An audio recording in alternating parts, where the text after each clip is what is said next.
میرے اعمال کی اصلاح کرم سے کر دے۔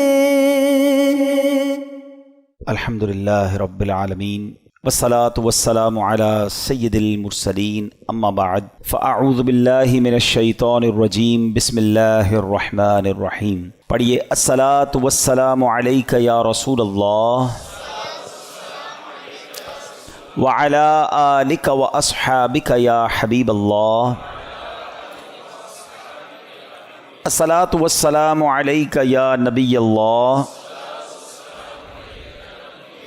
وعلی آلک واصحابک یا نور اللہ۔ درود پاک پڑھنے کے بے شمار فضائل و برکات ہیں۔ میرے آقا مدینے والے مصطفیٰ صلی اللہ تعالیٰ علیہ وسلم کا فرمان ہے، جب جمعرات کا دن آتا ہے، تو اللہ تعالیٰ فرشتوں کو بھیجتا ہے جن کے پاس چاندی کے کاغذ ہوتے ہیں، سونے کے قلم ہوتے ہیں۔ اسپیشل پریپریشن ہوتی ہے فرشتوں کی آن دا ڈے آف تھرسڈے۔ کیا کرتے ہیں؟ چاندی کے کاغذ اور گولڈ کے، سونے کے قلم ہوتے ہیں۔ وہ لکھتے ہیں، اس دن لکھتے ہیں کہ کون یوم جمعرات اور شب جمعہ مجھ پر کثرت سے درود پاک پڑھتا ہے۔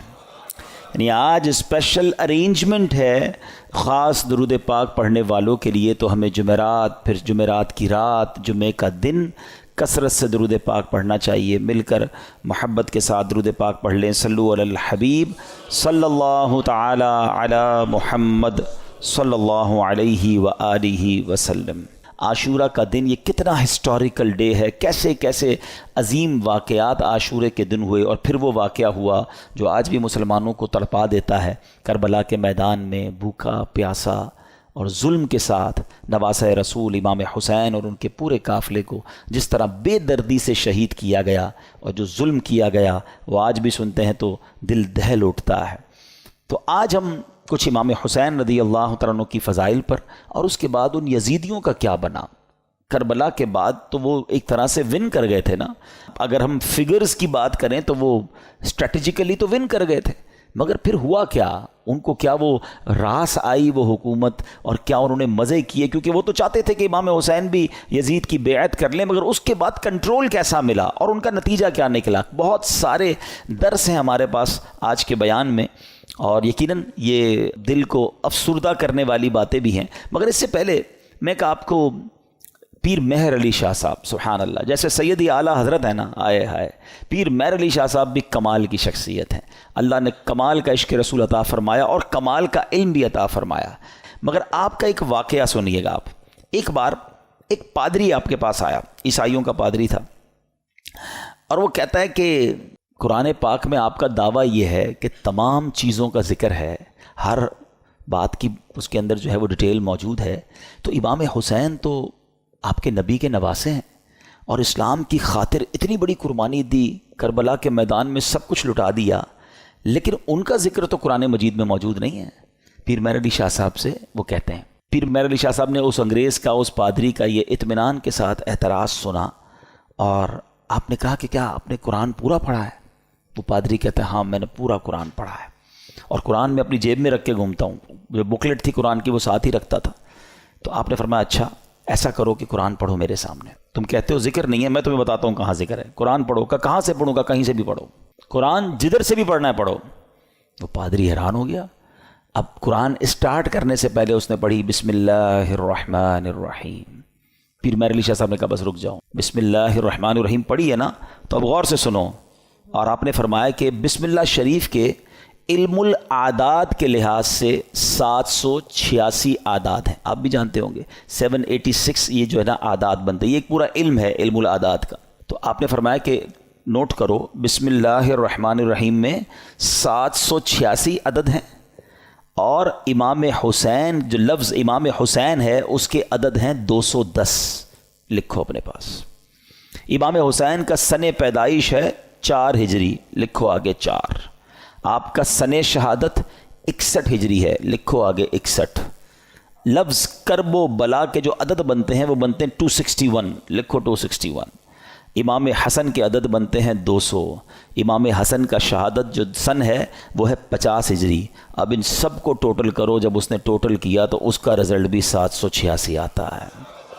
ہمارے علماء کا علم دیکھو. اب اس پادری کے سامنے آپ فرماتے ہیں ابھی تو ایک ہی آیت پڑھی ہے، اس میں امام حسین کا نام بھی موجود ہے، ان کی پیدائش کا سن کا ذکر بھی موجود ہے، امام حسین کی سال شہادت کا ذکر بھی موجود ہے، امام حسین کے بھائی جان امام حسن کا نام بھی موجود ہے. اس آیت سے پتہ چل گیا کہ یہ دونوں بھائی بھی ہیں. آگے چلو گے تو قرآن میں اور بھی اس طرح کے واقعات مل جائیں گے. اللہ اکبر. جب پادری نے بسم اللہ الرحمن الرحیم کی تفسیر کا یہ انداز پیر مہر علی شاہ صاحب سے سنا تو اس کا دل نور ایمان سے جگمگایا، وہ کلمہ پڑھ کر مسلمان ہو گیا. یہاں پر علم قرآن اور علماء کرام کو اللہ پاک نے کیسا مقام دیا ہوا تھا یہ بھی ہمیں سیکھنے کو ملتا ہے. اور سبحان اللہ، پھر نگاہ ولی میں وہ تاثیر دیکھی، بدلتی ہزاروں کی تقدیر دیکھی. اچھا پھر آگے یہاں پر یہ بھی یاد رہے یہ تو ایک علم العادات کے ذریعے جواب تھا، ورنہ بسم اللہ شریف کے اندر کیا کچھ موجود ہے. مولا علی شیر خدا کرم اللہ تعالی وجہ الکریم، آپ پتہ ہے کیا ہیں؟ آپ باب صلی اللہ کہلاتے ہیں. ہم نے منقبت میں سنا نا، وہی جن کو باب صلی اللہ کہیں. باب صلی اللہ کا مطلب کیا ہے؟ آقا فرماتے ہیں، حدیث پاک کا مضمون ہے، میں علم کا شہر ہوں اور علی اس کا دروازہ ہے. یعنی باب ہے اس شہر کے. تو آپ فرماتے ہیں کہ اگر میں چاہوں تو بسم اللہ کی تفسیر سے 70 اونٹ بھر دوں. یعنی اس کا مطلب یہ ہوا کہ اتنے کاغذوں پر اتنی بکس بن جائیں گی تفسیر کی، صرف بسم اللہ شریف کی، کہ 70 اونٹوں پر اس کو رکھا جائے گا تب جا کر کمپلیٹ ہوگی. تو یہ ہے قرآن اور یہ ہے علم القرآن جو ہمارے اسلاف کو معلوم تھا.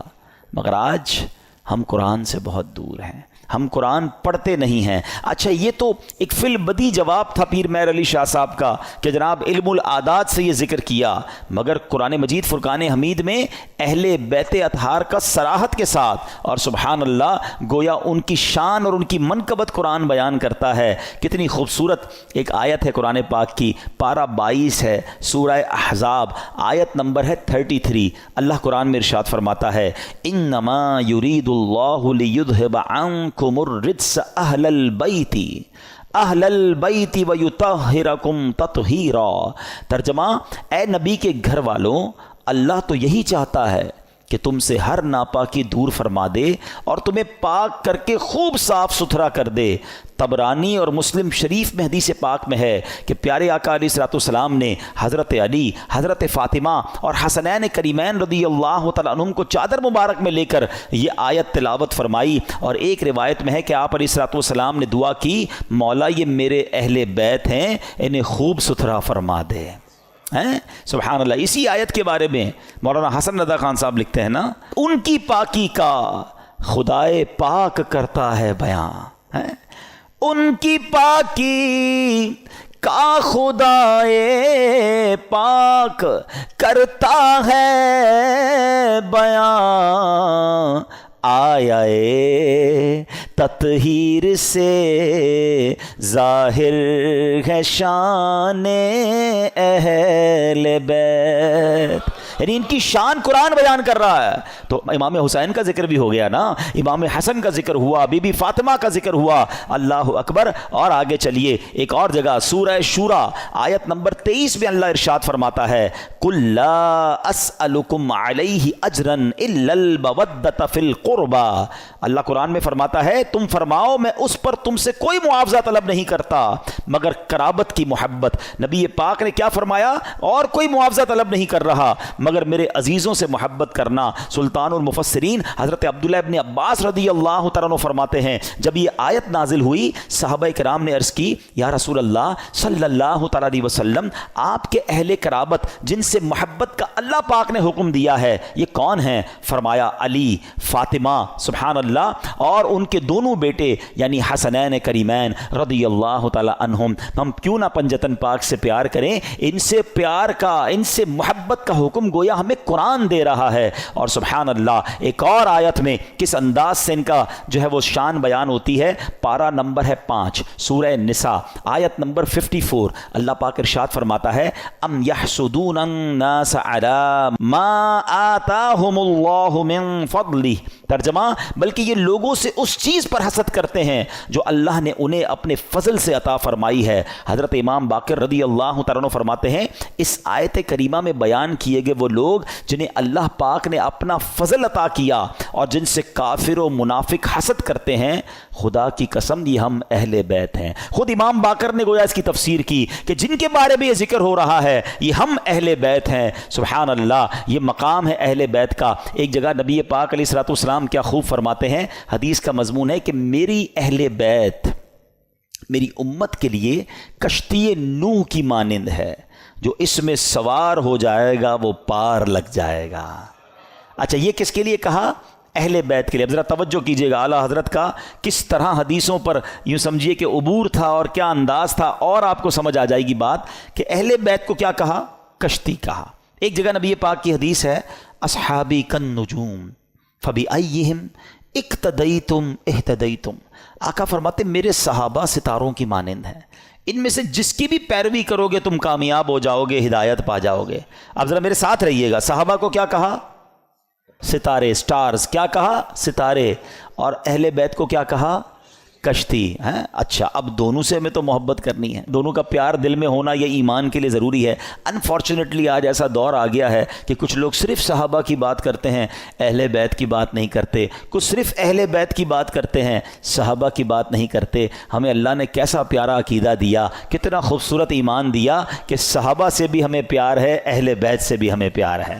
اچھا پھر سیدی اعلیٰ حضرت نے ان دونوں حدیثوں کو کس طرح ایک شعر میں پرو دیا، جو میں پہلے بیان میں سٹارٹ میں کہہ رہا تھا نا کہ اعلیٰ حضرت کو پڑھو تو سمجھ آئے گا وہ کیا ہستی ہیں، کیا مقام ہے، علم کیسا تھا. سیدی اعلیٰ حضرت کہتے ہیں اہل سنت، ہم اہل سنت والے ہیں نا، سب سے پیار ہے نا، صحابہ سے بھی اہل بیت سے بھی. سنو اہل سنت کا ہے بیڑا پار، اصحاب حضور نجم ہیں اور ناؤ ہے عطرت رسول اللہ کی.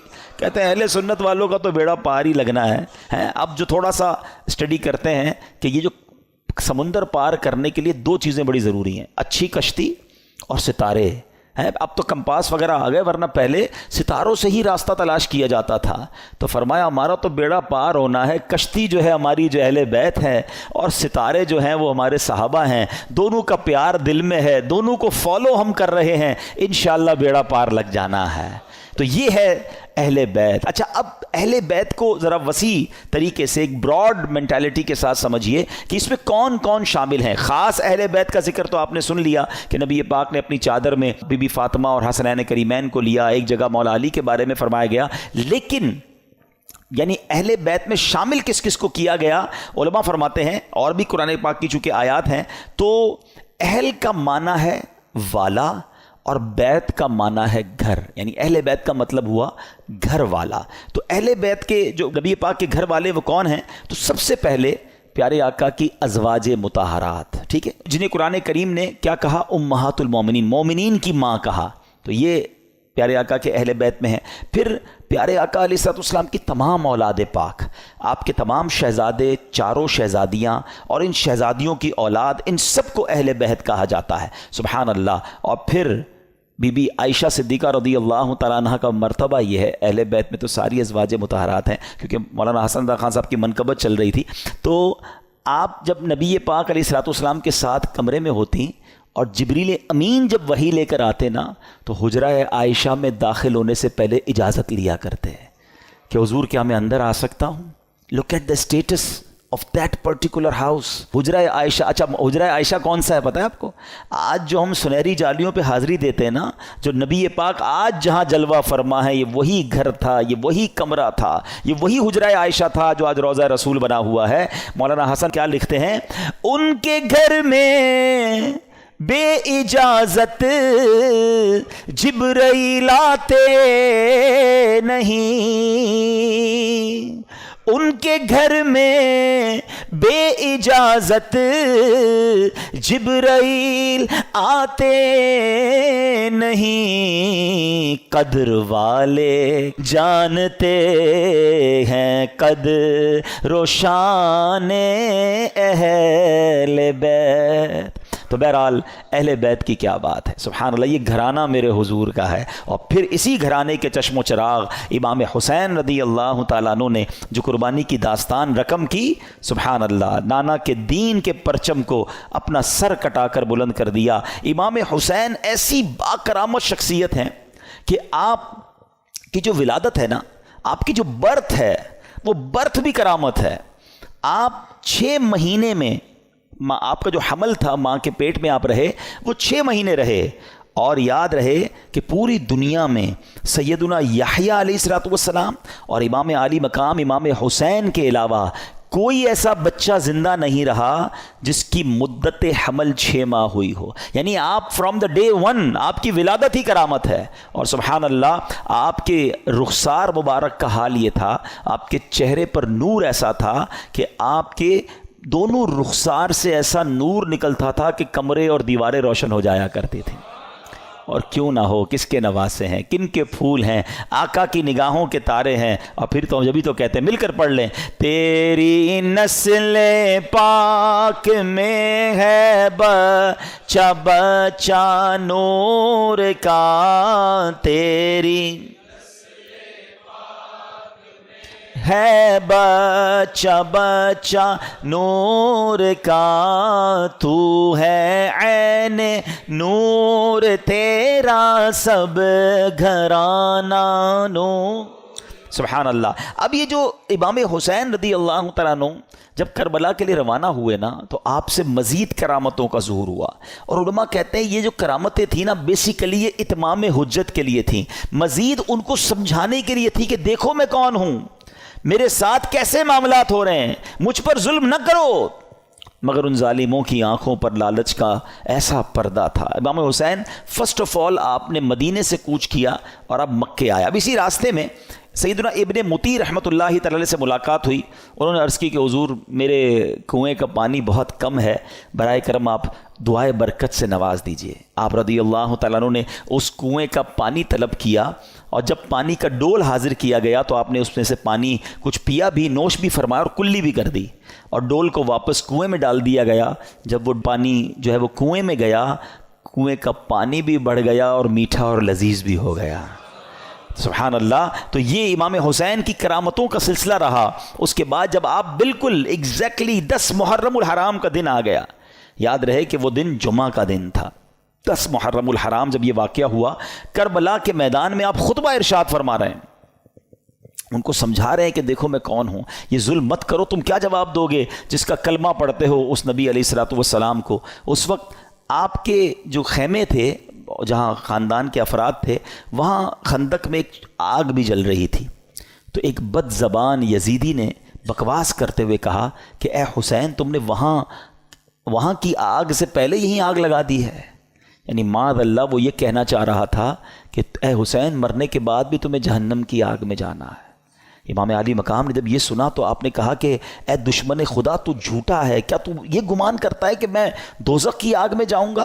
امام علی مقام کے قافلے کے جانثار نے کہا کہ آپ مجھے اجازت دیں تو میں ابھی اس کا سر قلم کر دوں۔ آپ نے اجازت نہیں دی، آپ نے فرمایا حملے کا آغاز ہماری طرف سے نہیں کرنا، ہو سکتا ہے یہ پرووک کر رہے ہوں، یہ اس لیے ہمیں کہہ رہے ہیں کہ ہماری طرف سے پہل ہو جائے، اور یہ کہیں ہم نے تو حملہ نہیں کیا تھا، امام حسین والوں نے پہلے حملہ کیا۔ حالانکہ اس قدر بڑی گستاخی کی تھی، آپ نے اپنے ساتھی کو روک دیا، مگر آپ نے اللہ کی بارگاہ میں دعا کی۔ دل بڑا دکھا ہوا تھا کہ ایسی بات اس نے کر دی۔ آپ نے کہا اے رب قہار، اس کو عذاب نار سے قبل بھی اس دنیا میں بھی آگ کا عذاب عطا فرما۔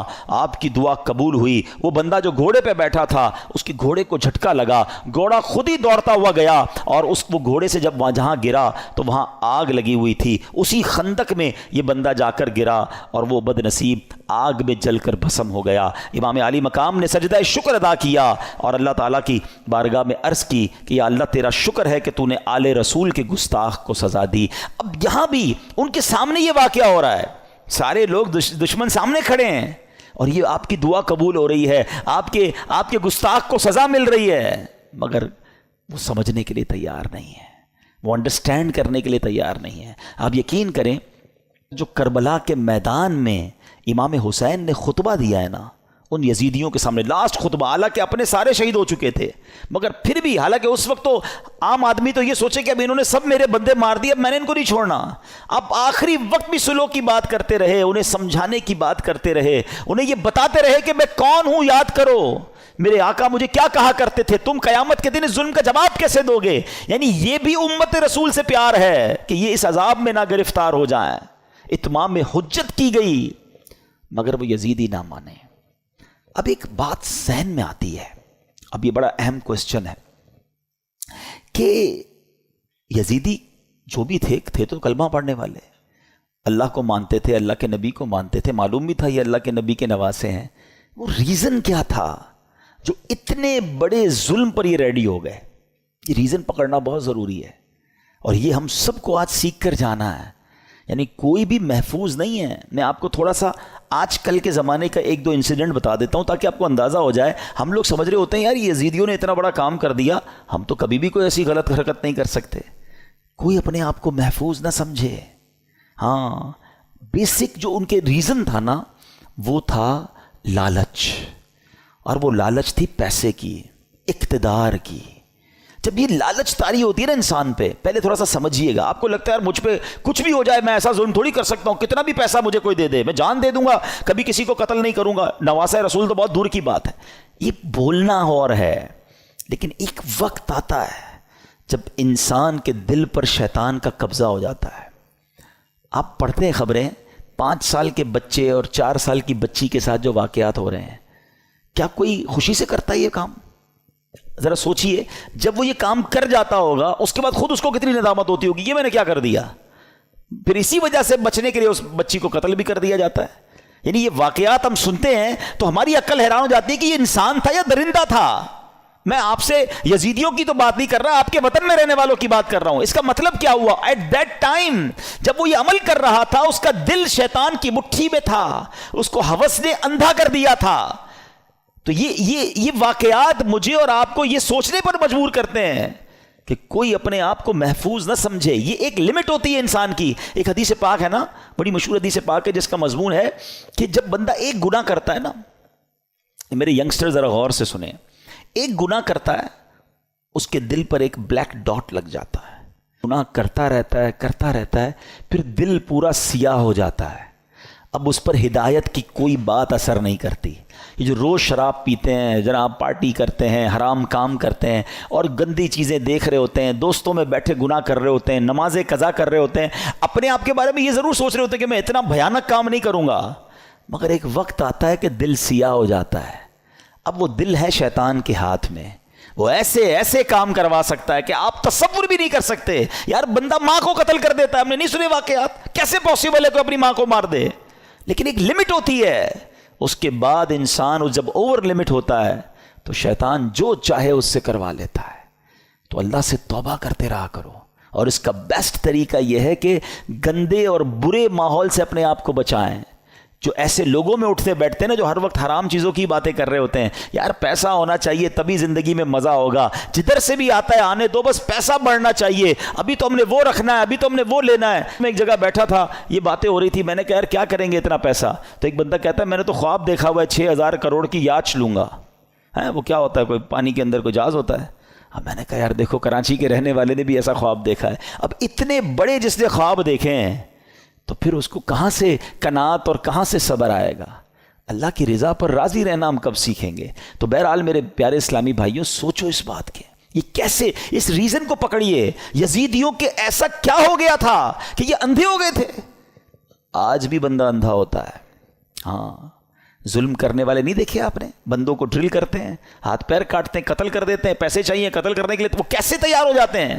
ان کا دل سیاہ ہو گیا. اب ان سے کچھ بھی کروا لو. یہ شراب ہے نا, اس کو ام الخبائث کہا گیا, برائیوں کی ماں. یہ وہ چیز ہے کہ اس کا جو عادی ہو جائے, اب شراب کے علاوہ بھی عجیب نشے آ گئے, نشے میں گرفتار جو ہوا نا, اب اس کو ماں بہن کی بھی تمیز نہیں ہے, اس کو کسی کی بھی تمیز نہیں ہے, وہ کر جائے گا جو کوئی سوچ ہی نہیں سکتا. اور اس کے بعد وہ خود بھی شرمندہ ہوگا کہ یہ میں نے کیا کیا، نشے میں تھا. تو یہ وہی بات ہے کہ بندہ جب برائی کی طرف جاتا ہے تو ایک کے بعد دوسری، دوسری کے بعد تیسری، تیسری کے بعد چوتھی. یہ غور کیجئے، یہ بات ہمیں یہ سمجھنی ہوگی کہ ہمیں اپنے آپ کو گناہوں سے بچانا ہے، ورنہ یزیدی راستے پر چلنے میں دیر نہیں لگتی جس کو پیسے کی لالچ نے گھیرا ہوا ہے. اچھا ایک اور عجیب بات بتاؤں میں آپ کو، ہم دل کو عربی میں کیا کہتے ہیں؟ قلب. کیا کہتے ہیں؟ امراض قلب لکھا ہوتا ہے نا، قلب موٹے کاف سے. اس کا مطلب کیا ہے؟ میننگ آف قلب منقلب ہونے والا، بدلنے والا. یہ جو دل ہے نا یہ بدلتا رہتا ہے. اب میں آپ کو کچھ ایگزامپلز دیتا ہوں، آپ کو سمجھ آئے گی میری بات. کبھی کبھی ہمارے دل پر ایسا خوف طاری ہو جاتا ہے اللہ کا، آنسو بہتے ہیں، بندہ کہتا ہے یار بس اب کوئی گناہ نہیں کروں گا. یہی دل ہے، یہی ہم ہیں. کبھی کبھی اسی دل پر گناہ کرنے کا اتنا جنون سوار ہو جاتا ہے کہ بندہ کہ کچھ بھی ہو جائے میں نے یہ گناہ کرنا ہے. ارے تھوڑے دنوں پہلے تو رو رہا تھا. کبھی کبھی اس دل پر ایسی کیفیت طاری ہوتی ہے سخاوت کی کہ بندہ کہتا ہے بس یار سارا ہی مال اللہ کی راہ میں دے دو، جتنا دینا ہے دے دو. کبھی کبھی اسی دل پر ایسی بخل طاری ہوتا ہے، بندہ کہتا ہے 1 روپیہ خرچ نہیں کروں گا. ارے کبھی کبھی یہ دل اتنا رحم دل ہو جاتا ہے کہ بندہ بچے کے ساتھ بھی بیٹھ کے نرمی سے بات کر رہا ہوتا ہے، پیار کر رہا ہوتا ہے. اور کبھی کبھی یہ دل اتنا سخت ہو جاتا ہے کہ بندہ کسی پر رحم کرنے کے لیے تیار نہیں ہوتا. یہ ساری کیفیتوں میں ہم گزرتے ہیں. ہاں ہم سب گزر رہے ہوتے ہیں. کبھی عشق رسول کی کیفیت ہوتی ہے، کبھی یاد مدینہ کی کیفیت ہوتی ہے، اور کبھی برے برے خیالات آ رہے ہوتے ہیں. یہ کیا ہے؟ یہ اس کے بارے میں علماء نے لکھا کہ یہ دل جو ہے نا ایسا ہے کہ ریگستان میں ایک پتا پڑا ہوا ہے، ہوا جدھر آئے ادھر پتا اڑ جاتا ہے، دل اسی طرح بدلتا رہتا ہے. اور اب اس کنسیکوینس کو ذہن میں رکھ کے اب میرے آقا کی دعا سنو.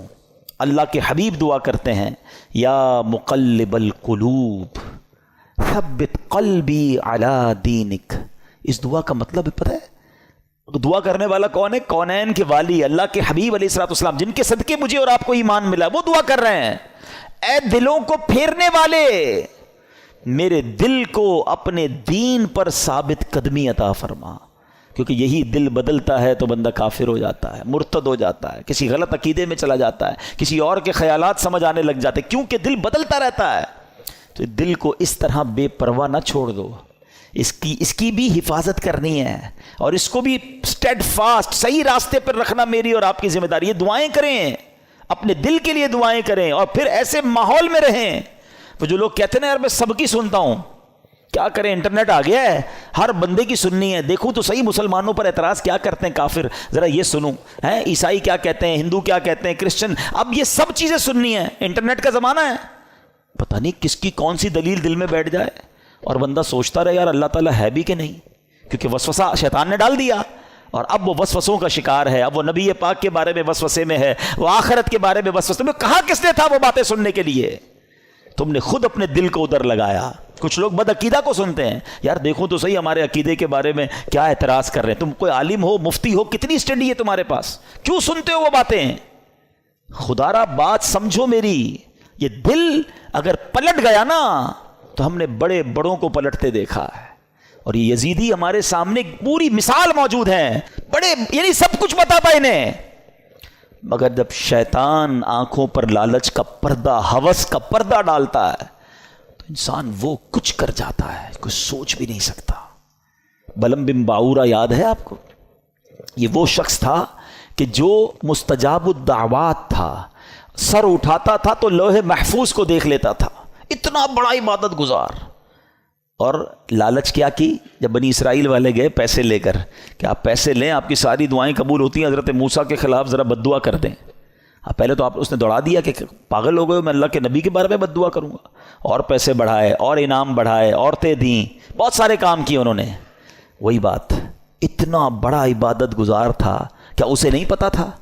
مگر جب لالچ اور شیطان غالب ہو جاتا ہے، بلم بن باورا نے وہ بدبختی کی کہ حضرت موسیٰ کے خلاف بد دعا کرنے چل پڑا.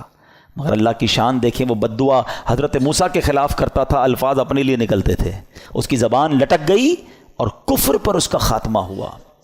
اب علماء فرماتے ہیں کہ اصحاب کہف کا جو کتا تھا نا، کیونکہ وہ اصحاب کہف کے ساتھ تھا، اچھوں کے ساتھ رہا، وہ کتا جو ہے جنت میں بلم بن باورا کی شکل میں جائے گا اور بلم بن باورا جہنم میں کتے کی شکل میں ڈالا جائے گا. یہ ڈرتے رہنا ہے ہمیں.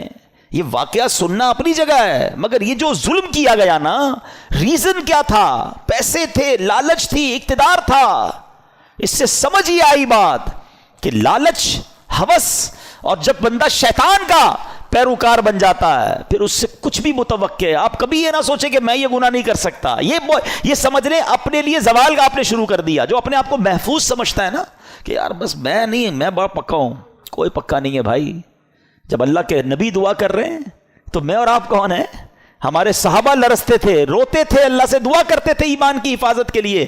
پیران پیر سیدی غوث اعظم رضی اللہ تعالیٰ عنہ کہتے ہیں، لوگ کہتے ہیں آج عید کا دن ہے، عید کا دن ہے. عبد القادر کے لیے عید کا دن وہ ہوگا جب وہ اپنا ایمان سلامت لے کر قبر میں جائے گا. غوث پاک ہیں، ولیوں کے سردار، کہتے ہیں ایمان بچا کر قبر میں جانا یہ بہت مشکل ہے. آج کے دور میں تو اور مشکل ہے. سیدی اعلیٰ حضرت نے 100 سال پہلے ایک بات کر دی تھی کہ سونا جنگل، رات اندھیری، چھائی بدلی کالی ہے، سونے والو جاگتے رہیو، چوروں کی رکھوالی ہے. ادھر چور گھوم رہے ہیں ایمان کے. کہتے ہیں آنکھ سے کاجل صاف چرا لیں، یا وہ چور بلا کے ہیں، تیری گٹھڑی تاکی ہے اور تو نے نیند نکالی ہے. تم سو رہے ہو، مزے کر رہے ہو، فکر ہی نہیں ایمان کی. ایمان کی فکر کرو، اعمال کی فکر کرو. اچھی صحبت بہت ضروری ہے. آج بھی یزیدی ٹولہ موجود ہے جو لوگوں کے ایمان چھیننے کے لیے اور برائیوں کی طرف مسلمانوں کو لگانے کے لیے تیار ہے. ہمیں ڈھونڈنا ہے آج کے دور میں بھی حسینی لوگوں کو کہ وہ کون ہے جو سچے پنجتن کے غلام ہیں اور ہمیں حسینی طریقے پر چلاتے ہیں اور پکڑ پکڑ کر ہمیں گناہوں سے بچاتے ہیں. ہمیں اللہ کی اس نعمت پر اللہ کا شکر ادا کرنا چاہیے جو دعوت اسلامی کی صورت میں ہمیں یہ ماحول ملا ہوا ہے. اللہ اس ماحول پر ہم سب کو استقامت عطا فرمائے. اب میں آپ کو بتاتا ہوں ان ظالموں نے کرنا تھا جو کر لیا. ہوا کیا؟ کتنے پیسے مل گئے، کتنے مزے کر سکے، انجام کیا ہوا؟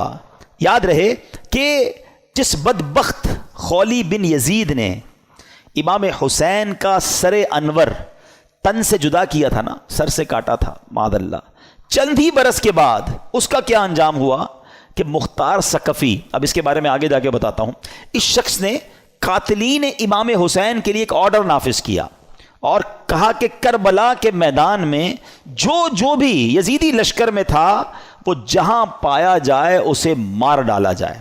یہ حکم سن کر کوفہ کے جفا شعار سورما بصرہ بھاگنا شروع ہوئے. مختار کے لشکر نے ان کا تعقب کیا، جدھر جو ملا اس کو کاٹ ڈالا، اس کو مار ڈالا. خولی بن یزید وہ خبیث تھا جس نے امام علی مقام کے سر انور کو تن سے جدا کیا تھا. یہ بھی گرفتار ہوا، مختار کے پاس لایا گیا. مختار نے آرڈر کیا دیا، دونوں ہاتھ دونوں پیر پہلے کاٹے جائیں، پھر سولی پر چڑھایا جائے اور پھر آگ میں جھونک دیا جائے. اس طرح لشکر ابن سعد کے تمام کو شریروں کو بڑے جس کو کہیں کہ صحیح طریقے سے ہلاک کیا گیا. 6000 کوفی جو امام علی مقام کے قتل میں شریک تھے ان کو طرح طرح کے عذابوں کے ذریعے ہلاک کیا گیا.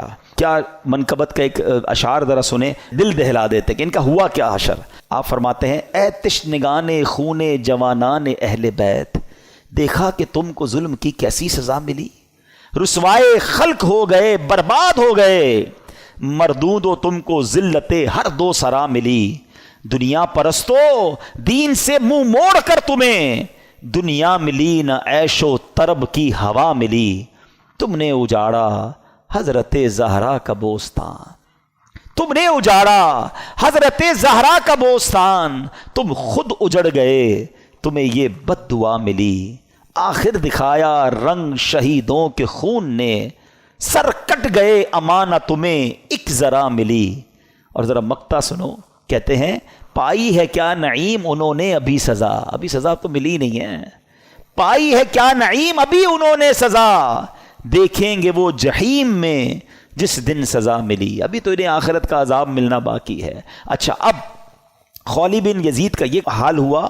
ایک حدیث پاک سن لیں، ہم لالچ پر بات کر رہے تھے نا، لالچ کتنی بری چیز ہے. اللہ کے حبیب علیہ الصلوۃ والسلام فرماتے ہیں ترمذی کی حدیث، 2 بھوکے بھیڑیے بکریوں میں چھوڑ دیے جائیں وہ اتنا نقصان نہیں پہنچاتے جتنا کہ مال مرتبے کا لالچ انسان کے دین کو نقصان پہنچاتا ہے. بھیڑیے جا کر بکریوں کو تو چیڑ پھاڑ کر دیں گے نا، فرمایا اس سے زیادہ دین کو نقصان انسان کو جب لالچ مال کی یا مرتبے کی ہوتی ہے نا، وہ اس کے دین کا بیڑا غرق کر دیتی ہے. یہ سوچنے کی بات ہے. اچھا اب یزید کا کیا ہوا؟ اچھا یزید نے اتنا بڑا ظلم کیا، اتنا بڑا اسٹیج سجایا، کسی طرح اقتدار مل جائے. اقتدار ملا کتنا؟ یزید جو ہے اقتدار میں 3 برس 6 ماہ رہ سکا، بس 3.5 سال اسے اقتدار ملا، اور پھر 39 سال کی عمر میں مر گیا. 39 ایئرس کی ایج میں. کیا عمر ہوتی ہے یہ؟ لیکن بڑی بری عادتیں تھیں، شراب کا عادی تھا، بدکاری کا عادی تھا. ایک رومی لڑکی سے اس کو عشق ہو گیا. اس لڑکی نے اس کو جنگل میں بلایا، بیابان میں بلایا، اور جب خوب شراب کے نشے میں دھت ہو گیا تو اس کو خنجر کے وار کر کے یہ کہہ کر ہلاک کیا کہ تو بدبخت اپنے نبی کے نواسے سے وفاداری نہ کر سکا، مجھ سے کیا وفاداری کرے گا. اس کو مار کر وہ لڑکی چلی گئی. کئی دنوں تک کسی کو پتہ ہی نہ چلا. چیل کوے اس کی لاش کو نوچتے رہے. اس کے ساتھی ڈھونڈنے نکلے کہ یزید گیا کدھر. بیابان میں اس کی سڑی ہوئی لاش ملی، کھڈا کھود کر اس کو دفنا دیا گیا. یہ انجام ہوا ان ظالموں کا. ایک یزید کے بعد سب سے بڑا جو یوں سمجھیے کہ کوفہ کا جو گورنر تھا نا، وہ بڑا مجرم تھا. اس کا نام تھا ابن زیاد. ابن زیاد کی بھی آپ دیکھیں، اللہ پاک کی کہتے ہیں نا، اللہ اپنی قدرت کے نظارے کیسے دکھاتا ہے. 10 محرم ہی کا دن تھا، 6 برس بعد 10 محرم کے دن ابن زیاد انتہائی ذلت کے ساتھ مارا گیا. اس کا سر کٹوا کر کوفہ میں مختار ثقفی کو بھجوایا گیا. یہ وہی محل تھا جہاں امام حسین کے سر انور کو لایا گیا تھا. ٹھیک 6 سال